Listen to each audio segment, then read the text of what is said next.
Hello, my dear students. Today we are going to practice a paper. Your paper will have 4 parts: 1 marker questions, 2 marker, 3 marker, and 4 marker. In this video, I am going to give you the questions of 1 marker and 2 marker. It means short questions are there. So let's get started. The first question I am doing, this is simplify 6 upon 5 raised to the power 5 upon divided by this one is the question. This is the question. Let's do this. How will you do it?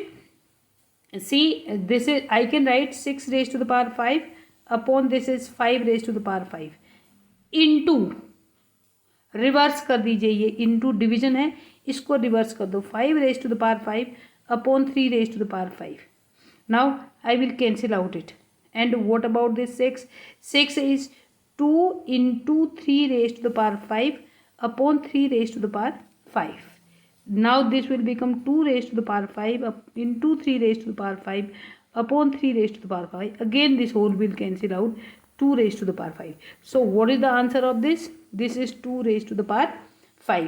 The first question. Second is what? What is the second? Write the degree of the polynomial. This is very important, children. First of all right it in proper order. इसको आप पहले ढंग से लिख लेना. क्या होता है ढंग से लिखना? हाईएस्ट ऑर्डर जिसकी है वो सबसे पहले लिखते हैं. Right in proper form, standard form. Standard form में 5 3 z raise to the power 5, then plus लिखोगे, माइनस है ये, minus 2 z raise to the power 4 and then plus 4 z raise to the power 3 और जेड स्क्वायर तो है नहीं, अपने आप रहेगा z प्लस 3. ये इसका स्टैंडर्ड फॉर्म है. स्टैंडर्ड फॉर्म के लिए क्या लगोगे? पहले highest power, then lowest, then lower and then lower, ऐसे आप लिखोगे. This is the standard form. अब इसमें जो वेरिएबल है, वेरिएबल की जो हाईएस्ट पार होगी 5 है. इसमें ये वेरिएबल की हाईएस्ट पार इज 5. तो this 5 will be the degree of this polynomial. कितनी होगी डिग्री इसकी? 5. Degree is 5. ऐसे लिखते हैं और स्टैंडर्ड फॉर्म में भी आप लिख सकते हैं. Now let's move for the next question. What is this? What will happen if what will happen to the volume of a cube if its side is halved. बहुत ही आसान है. देखो, अगर क्यूब की साइड x है तो what is volume? Volume is x cube. All right. Now side is equal to x by 2. अब साइड कितनी हो गई? x by 2. Now what will be the volume? x by 2 का whole cube. This is how much? x cube upon 8. This is 1 by 8 times v. तो what will happen? This will be 1 by 8 of original volume. The volume will be 1 by 8 of original volume. ये आपका answer होगा. 1 marker है. Next, evaluate using suitable identity. बहुत ही अच्छा question है. Using suitable identity, this one. इसे क्या करोगे आप? अब आइडेंटिटी वाला टॉपिक मैं आपको रिवाइज नहीं करा पाई हूँ, यहाँ पर मैं आपको याद दिला दूँ. देखो, बड़ी इंपॉर्टेंट आइडेंटिटी है. इसको ये 2 नंबर्स किसी नंबर के नियरेस्ट होंगे, ये आपको साफ साफ दिख रहा है. This is greater than 200. ये कितना है? 200 प्लस 3 है. और दूसरा नंबर अगर आप देखोगे तो 200 माइनस 3 है. So children, this is very very important identity. आप इसे नोट करना. A square minus B square, this is equal to A plus B into A minus B होता है. बहुत ही इंपॉर्टेंट प्रॉपर्टी है ये. अब इससे बहुत जल्दी कैलकुलेशन होते हैं, इसलिए आपको आइडेंटिटी यूज करनी है.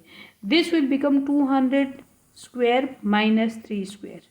All right. 200 का स्क्वायर आपको आता है, कितना होता है? 4 इसका होगा, और ये होगा 40,000 माइनस 9.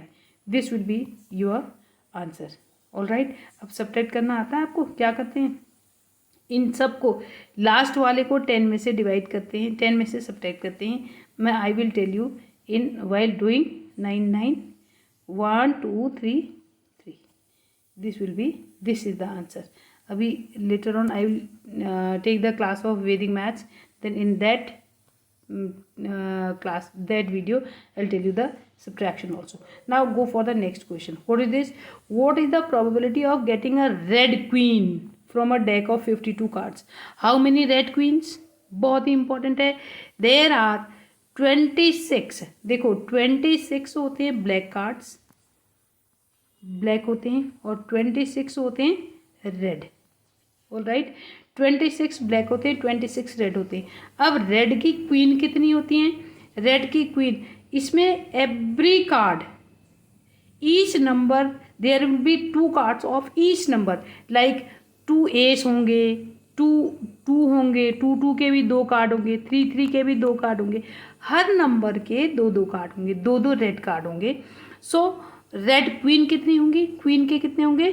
2. क्वीन अगर मैं लिखूँ तो how many? 2. This will B queen will be queen 2 cards होंगे. तो what will be the probability? Probability will be 2/52. This is 1/26. Next तो आपको सॉल्व करना आता है.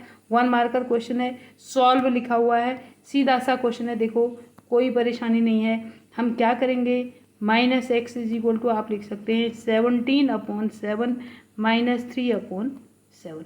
सब्ट्रैक्ट कर लोगे, सब्ट्रैक्ट इससे करोगे तो this will become 14/7. This is 2. Then what is x? x is equal to -2. This is the answer of this question. Let's move for next. देखो अब ये 1 मार्कर खत्म हो गए. 7th क्वेश्चन से आपके पास आ गए 2 मार्क्स के क्वेश्चन. ये 2 मार्क्स के क्वेश्चन है. फैक्टराइज, आपको फैक्टर्स करने हैं. किसके फैक्टर्स करने हैं? p² -23p + 132. इसके लिए आपको क्या करना पड़ता है? आप 132 के आप फैक्टर्स करोगे. देखो 132 किससे डिवाइड होता है? ये 4 से भी डिवाइड होता है, क्योंकि इसके लास्ट में कितना है? देखो आपको अगर फैक्टर्स नहीं करने हैं एंड एक्यूरेट फैक्टर्स चाहिए, थोड़ा टाइम सेविंग भी चाहिए, तो आप बड़े नंबर से डिवाइड करना, जल्दी होगा. 4 से डिवाइड करोगे तो ये 4 से क्यों किया मैंने? क्योंकि ये क्या है, मैंने बोला इसके लास्ट के 2 डिजिट 4 से डिवाइड होते हैं, इसलिए है ये. 4 × 33 है ये. देन अब 33 से डिवाइड होता है. 4 × 3 × 11. अभी भी 2 × 2 हो सकते हैं, बट लेट्स सी क्या 23 बनता है इस पेयर से. देखो 12 + 11, अगर मैं 12 + 11 लिखती हूँ तो ये कितना बन गया? ये बन गया 23. अब आपको फैक्टर करने आते होंगे. देखो p² minus what I will write? I will write 11 + 12p + 132. This will become p² -11p - 12p + 132. Now take out p common. This will be p -11 - 12 common. Again p -11. Now what will you do? अब आप इसके बाद क्या करोगे? You will take common. See, look here, take common p -11. p -11 if I take common, this will become p -12. तो this is the factor. These are the factors. बड़ा important है ये इसके factors होंगे. Next देखो, if I do next question, this one, इसमें लिखा है, इसमें क्या लिखा है? डिवाइड. देखो अब देखोगे ये डिवाइड लिखा हुआ है. Divide z into 5z². z इसको डिवाइड करना है. आप फैक्टर मेथड से भी कर सकते हैं, लेट्स सी, और लॉन्ग डिवीजन से भी कर सकते हैं, किसी भी मेथड से. बट मुझे दिख रहा है कि ये 2 मार्क्स का है, तो फैक्टर मेथड से जल्दी हो जाएगा. देखो दिस इज z, इजी भी होगा, और इसमें से 5 कॉमन आता है बच्चों. 5 कॉमन ले लो. 5 कॉमन ले लूँगी तो ये z² -16 बचेगा. अब ये 5z अपने आप रहता है, इसके फैक्टर हो सकते हैं. क्या है ये z² -4² है. अभी मैंने डिवाइड नहीं किया, I am going to simplify this. पहले मैं इसे सिंप्लीफाई कर ले रही हूँ. ये 5z, अब ये z + 4 × z -4. Now divide. अब डिवाइड करो सीधे अपोन करके. देखो फैक्टर मेथड से 5z z + 4 × z -4. Divided by vote, divided by 5z into z plus 4। अब 5 से 5 गया, z से z गया। याद रखना ये पूरा पूरा क्या जाता है, ब्रैकेट, बीच में प्लस होने से एक एक अलग अलग कैंसिल नहीं होते। तो what is the answer, z minus 4, क्योंकि ये 2 मार्कर था और इसके फैक्टर्स भी हो जाते हैं। दूसरा यहाँ पर लिखा भी नहीं है कि आपने किस मेथड से करना है, that's why you can do with the help of this method. All right, now next look at the next question. See इसमें लिखा है Geetika weaves 20 baskets in 30 days. In how many days will she weave 120 baskets? क्या करोगे, ये कैसा है, ये है आपका, देखो ज़्यादा दिन होंगे तो ज़्यादा बास्केट्स वीव करेगी और कम दिन होंगे तो कम बास्केट्स वीव करेगी। तो what kind of, this is direct variation है ये, आप इसको डायरेक्ट मेथड से कर सकते हैं। अब क्या लिखोगे, here you can write baskets,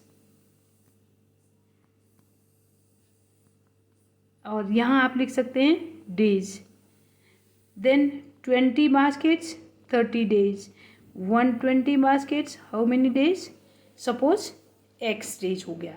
so how will you do, this is direct variance. Direct variation में आप क्या करते हैं, 20/120 इज इक्वल टू 30/x।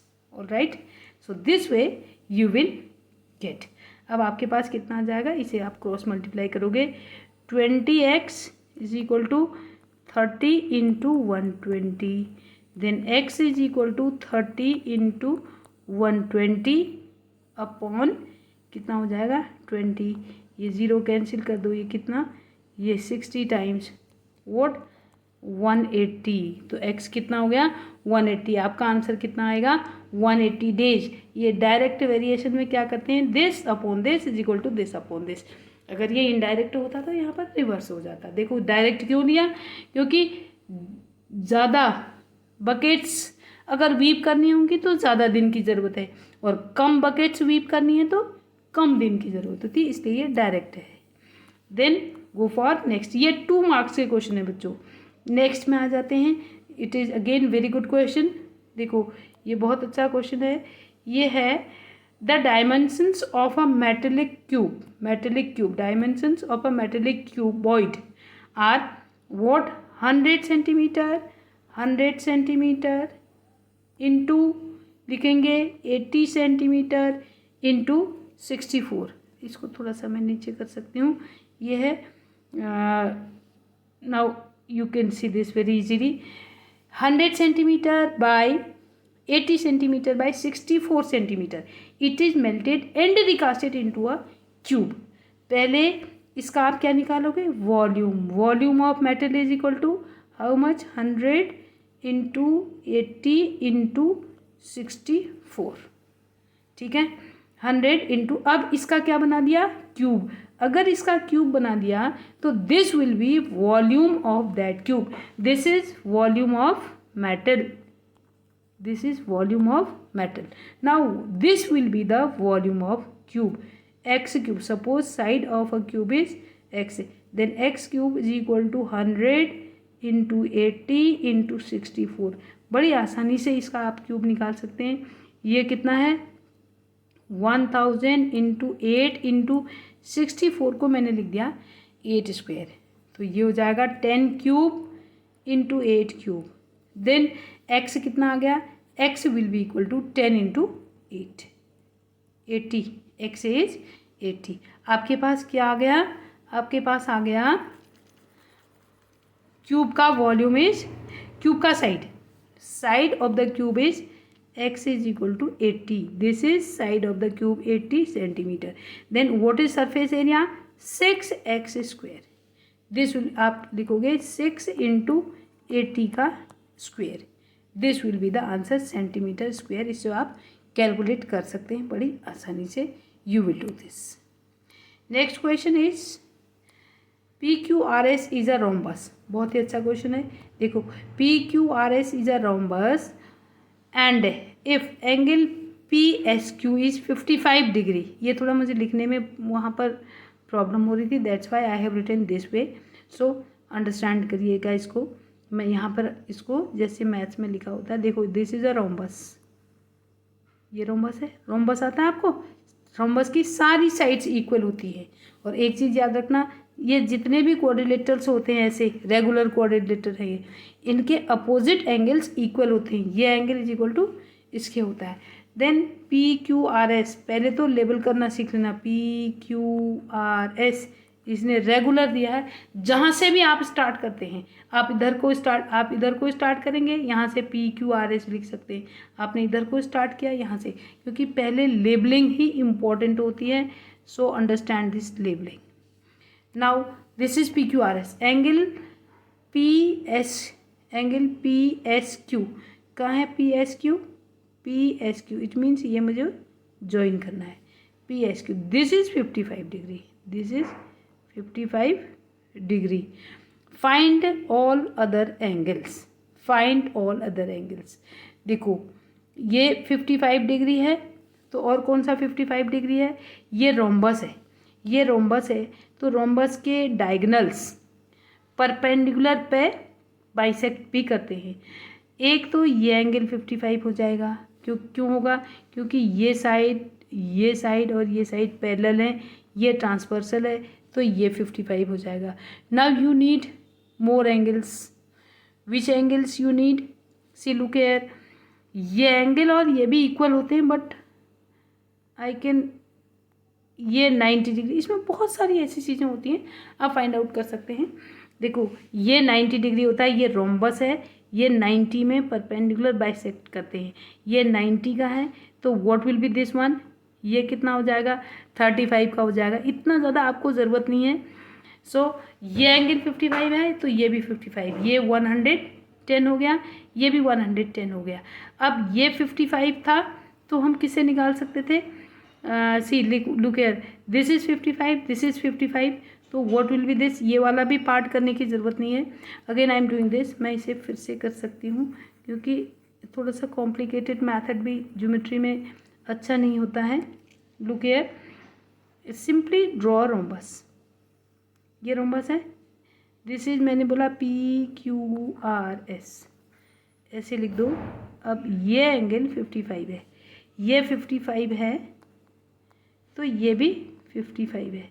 ठीक है, ये भी 55 है. रोम्बस है ये जो डायगोनल है ये बाइसेक्ट करता है. दिस इज ऑल्सो 55, ये भी 55 हो जाएगा. देखो ये 55 है, this whole will be 110 and this whole will also 110. 110 हो जाएगा ये एंगल पूरा. कौन सा एंगल? रोम्बस के एंगल फाइंड आउट करने. Angle P Q R, angle P Q R is equal to 110 and angle P S R, this is also 110. See look here, ये 55, ये 55, तो what will be this one? आप इसे find out कर सकते हैं. 110 180 में से सब्ट्रैक्ट करेंगे, ये कितना आएगा? Angle R will be 70 degree. All right, अब इसे आप लिख सकते हैं अपनी लैंग्वेज में. You can write angle P, angle S R Q is equal to 70. अब ये 70 होगा, तो ये भी 70 होगा. थोड़ा सा फिगर हमारी ऐसी बनी हुई है, तो you can make this figure properly. Now what about this next? Find cube root of. देखो लिखा है find cube root of this. Children, cube root में मैंने आपको बताया है नेगेटिव नंबर का क्यूब नेगेटिव होता है. आप इसका -2744 ए क्यूब, इसका क्यूब रूट निकाल सकते हैं. नेगेटिव में ही आंसर आएगा. You will write this. आप इसके फैक्टर कर लीजिए. It's very easy. This is all about 1 markers and 2 markers. I will do in next video. Which kind of questions I will do in next video.